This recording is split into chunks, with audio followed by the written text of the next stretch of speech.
Assalamualaikum warahmatullahi wabarakatuh.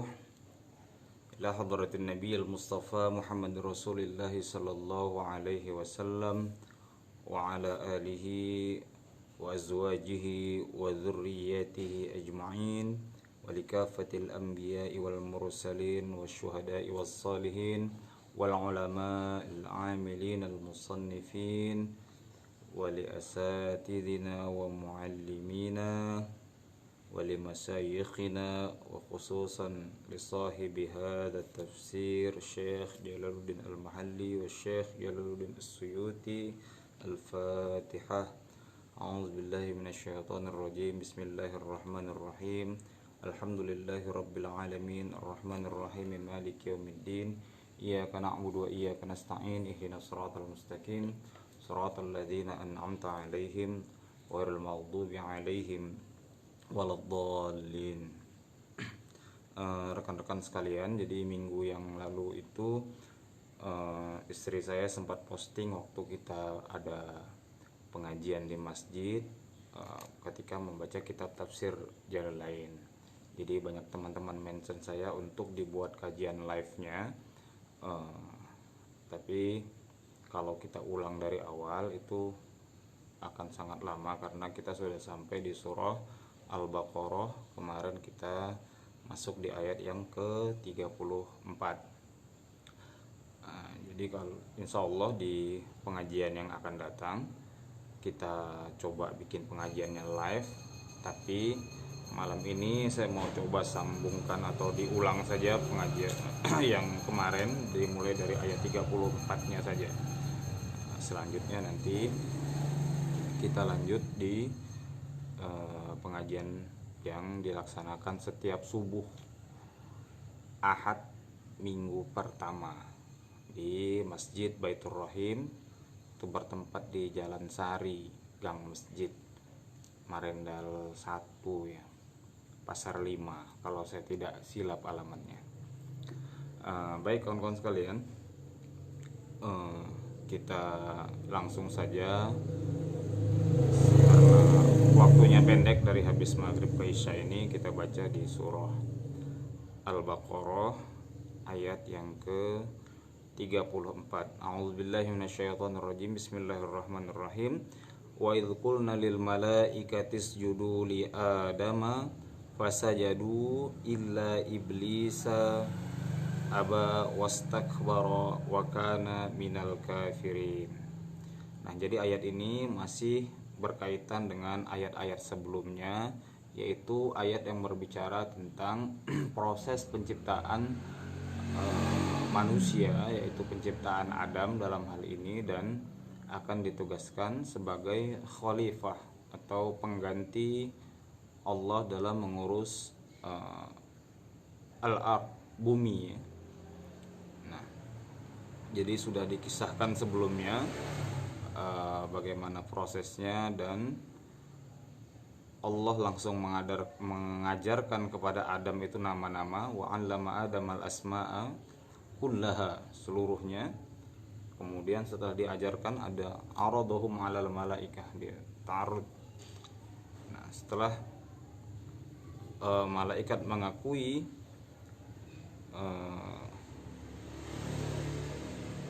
bahwa Allah adalah yang paling al-alim, paling mengetahui, dan al-hakim, dan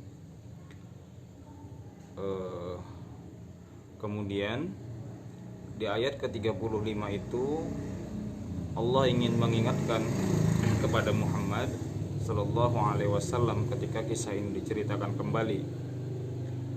Nah, kita baca saja tafsirnya. Wadhkur, dan ingatlah, idz qulna lil malaikati isjudu li adama, ketika kami mengatakan kepada para malaikat itu untuk bersujud kepada Adam ya. Nah, jadi ketika selesai dilantik Adam itu sebagai khalifah, Allah memerintahkan kepada para malaikat untuk bersujud kepada Adam alaihi salam. sujud tahiyatin. Jadi yang dimaksud sujud di sini kata Imam Nawawi, Imam As-Suyuti adalah sujud penghormatan. Jadi bukan sujud dalam arti sujud ibadah, tapi sujud penghormatan, sujud tahiyah. Ini tahiyah. Bagaimana caranya? Bil inhinai, dengan cara membungkukkan badan. Nah, jadi hormatnya itu dengan cara membungkukkan badan. Jadi kalau kita lihat orang-orang Jepang itu sampai hari ini masih melakukan hal yang sama ya. Ketika menghormati orang lain maka mereka membungkukkan badannya. Mereka membungkukkan badannya. Hal ini lazim dulu digunakan oleh orang-orang terdahulu juga ketika mereka menghormati orang itu membungkukkan badannya. Bil inhinai.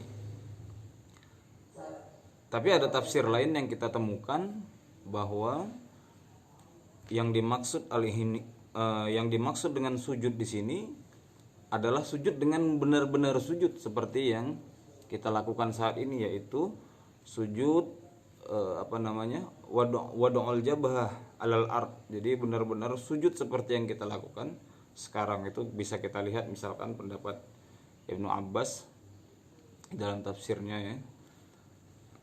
Sujud. Nah, itu tadi. Jadi at-tahiyah. Jadi pada intinya perintah Allah kepada malaikat untuk sujud kepada Adam di sini maksudnya adalah bukan sujud ibadah sebagaimana yang kita lakukan ketika dalam sholat itu kita menyembah Allah, tapi sujud di sini adalah sujud untuk menghormati, tahiyah ya.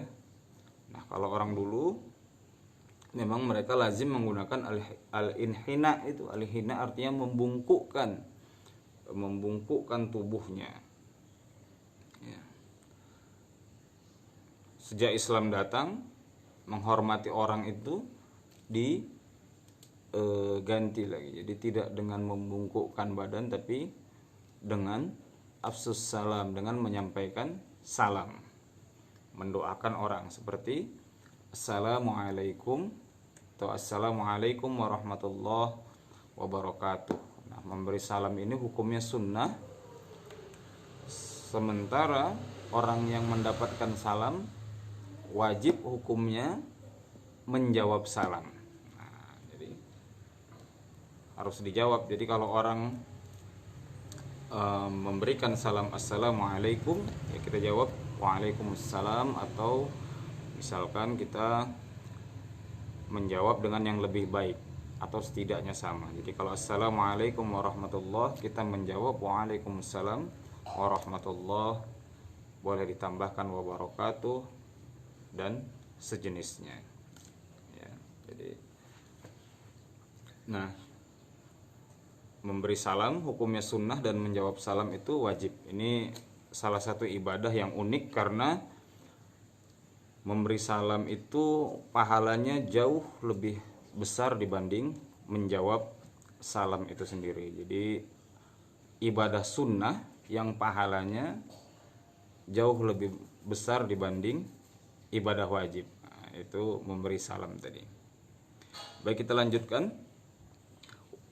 Idz qulna lil malaikati isjudu li adama. Sujud tahiyah tadi dengan ini fasajadu illa iblis. Maka seluruh malaikat itu bersujud illa iblis, kecuali iblis. Nah, kita lihat dalam kata fasajadu, fa itu huruf ataf atau huruf sambung. Nah, kalau digunakan huruf ataf dengan menggunakan fasajadu, itu artinya langsung tanpa ada jeda. Nah, berbeda misalkan ketika digunakan kata summa, ya kan? Idz qulna lil malaikati isjudu li adama summa isjudu. Kemudian, jadi artinya ada jeda dari proses perintah kepada apa yang diperintahkan. Tapi ketika huruf athof yang digunakan itu fa, itu biasanya menunjukkan langsung dilakukan tanpa ada jeda. Jadi ketika Allah memerintahkan kepada malaikat itu untuk sujud kepada Adam, fasajadu, maka mereka semua langsung bersujud.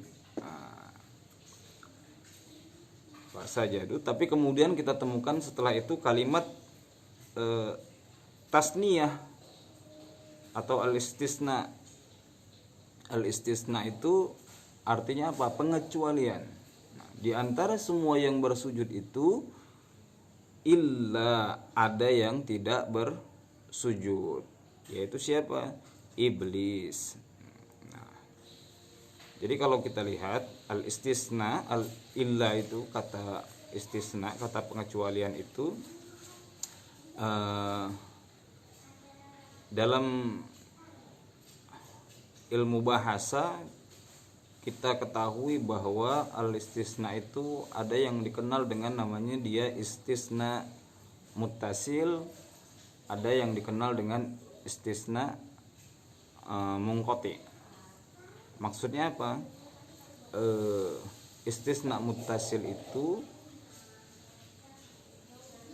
menggambarkan bahwa yang dikecualikan itu dalam bentuk satu jenis yang sama. Misalkan gini, ja'a qaumun illa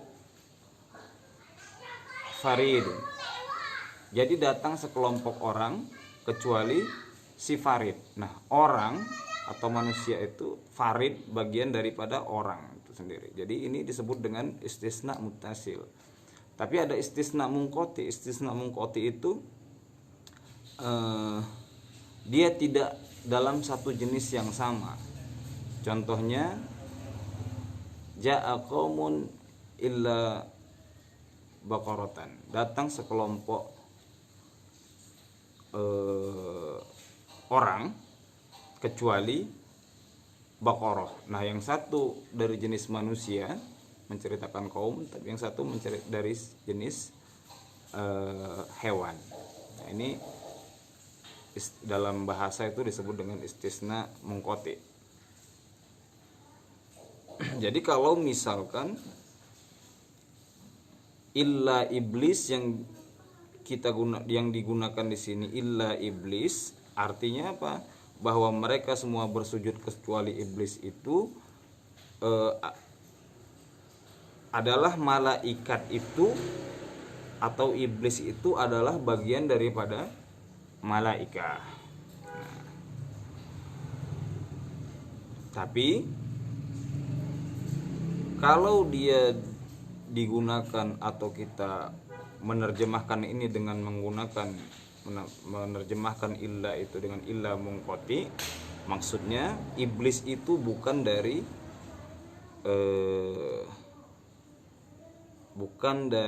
jenis malaikat. Nah, itu seperti yang senada digunakan oleh Imam Suyuti dalam menafsirkan ayat ini pun seperti misalkan yang diterjemahkan oleh Bapak Quraisy Shihab itu begitu dia. Jadi semuanya bersujud, ya kan?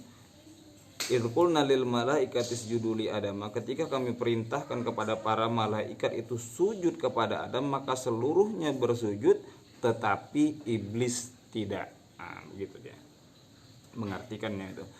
Kalau kita gunakan kata atau terjemahkan illa itu dengan illa munqati. Nah, muncul kata-kata iblis pertama kali di dalam surah Al-Baqarah ini. Siapa itu iblis? Nah, di tafsir ini dijelaskan huwa abul jinni kana bainal malaikah. Jadi yang dimaksud dengan iblis di sini adalah abul jinni, kakek moyangnya jin atau ayah jin itu, kana bainal malaikah. Nah, di tafsir Jalalain, di tafsir ini di ayat sebelumnya sudah dijelaskan itu siapa, tentang Abul Jan, yaitu ketika menafsirkan ayat wa idz qala rabbuka lil malaikati inni ja'ilun fil ardi khalifah qalu ataj'alu fiha may yufsidu fiha wa yasfikud dima. Nah, ketika ada protes dari malaikat yang mengatakan, apakah engkau ya Allah akan menjadikan lagi di muka bumi itu orang-orang yang berbuat kerusakan dengan kemaksiatan dan menumpahkan darah dan lain sebagainya. Nah, ini karena malaikat merujuk kepada kejadian sebelumnya, bahwa sebelumnya sudah pernah ada orang di muka bumi yang melakukan hal yang serupa. Jadi kalau di tafsir Jalal ini, di ayat itu tadi, Imam Suyuti mengatakan kama fa'ala banul jan. Jadi kejadian seperti kejadian yang pernah dilakukan Banul Jan. Banul Jan. Jadi kelompok atau bani.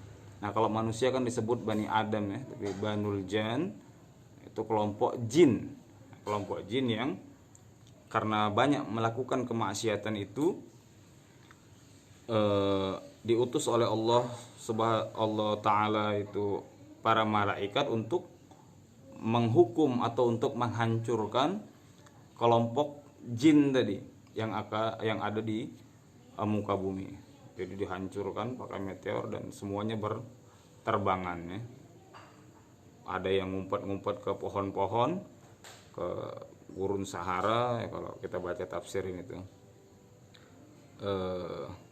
Jazirah-jazirah, ke gunung-gunung ya. Makanya pada tempat-tempat tertentu biasanya banyak dihuni oleh kaum bangsa jin ya. Nah, di antara bangsa jin tadi ada satu perjanjian yang kalau kita baca di tafsir Ibnu Abbas itu dia diselamatkan oleh Allah Subhanahu wa taala, Abul Jin itu tadi, keturunan daripada raja jin itu. Nah, inilah yang kemudian diangkat oleh Allah ke langit dan dia melakukan zikir-zikir sama seperti yang dilakukan oleh para malaikat. Jadi ribuan tahun mereka berzikir, dia berzikir gitu. Kemudian naik level hingga ke langit selanjutnya. Terus naik level hingga bahkan kesolehannya itu jauh melebihi di atas malaikat-malaikat yang lain. Zikir-zikirnya jauh melebihi malaikat-malaikat yang lain. Jadi tidak ada yang lebih baik dari Abul Jan tadi ini kecuali Jibril alaihissalam dalam beribadah kepada Allah Subhanahu wa taala. Ini yang dalam beberapa riwayat dinamakan dengan atau kita kenal dengan nama Azazil ya, Azazil. Nah, jadi yang dimaksud iblis di sini huwa abul jinni kana bainal malaikah, yang pada saat itu posisinya sudah berada sama dengan para malaikat-malaikat yang lain. Nah, aba imtana'a minas sujud. Jadi iblis ini tadi menolak dia untuk sujud kepada Adam. Wastakbara takabbara anhu. Jadi takabbara itu sombong ya. Jadi sombong yang ketika digunakan wazan istaf'ala, itu biasanya menunjukkan sudah sangat,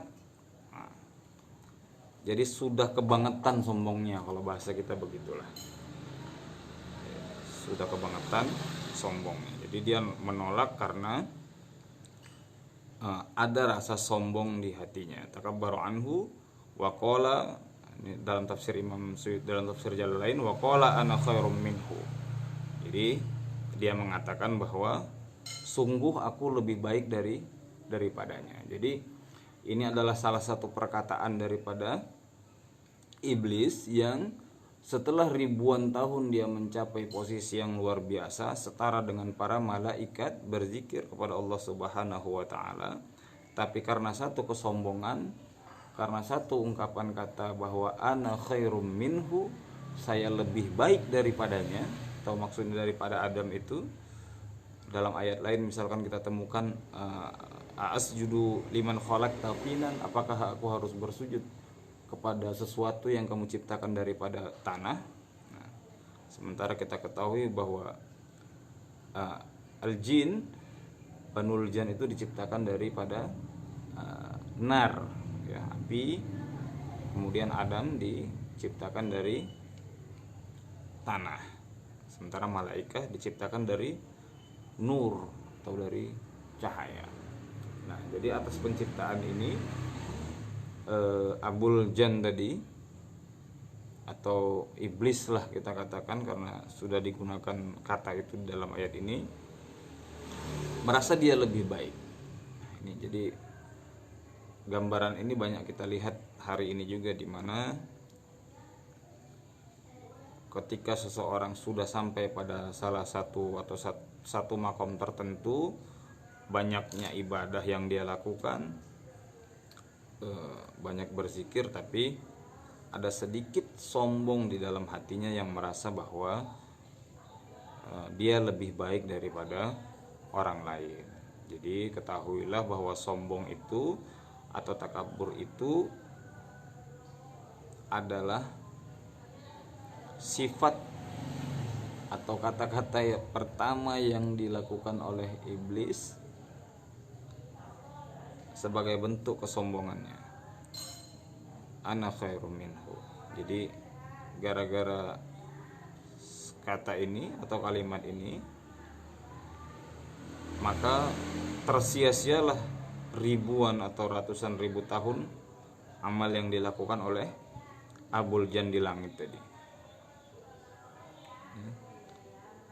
Karena telah dijanjikan oleh Allah Subhanahu wa taala kepada mereka itu akan kekal di dalam api neraka. Jadi sama-sama kita hindari sifat sombong ini.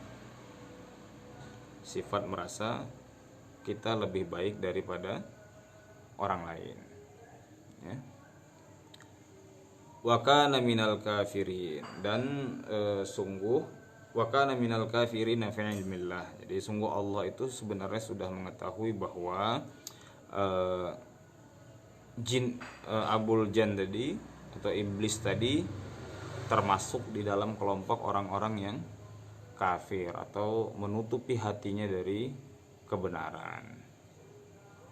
Jadi wakana, kalau kana itu kan fi'lul madi, bercerita tentang yang sudah lewat, ya. Jadi bahwa dulu Banul Jan ini ya memang menutupi kebenaran kan, karena melakukan pengerusakan atau kerusakan di muka bumi. Jadi Allah itu udah tahu bahwa sungguh dia sebenarnya itu memang dari dulu udah kafir fi ilmillah. Tapi ada juga yang menafsirkan wakana di sini artinya wasara. Setelah kejadian pembangkangan itu, maka mereka tadi kemudian menjadi orang-orang yang kafir.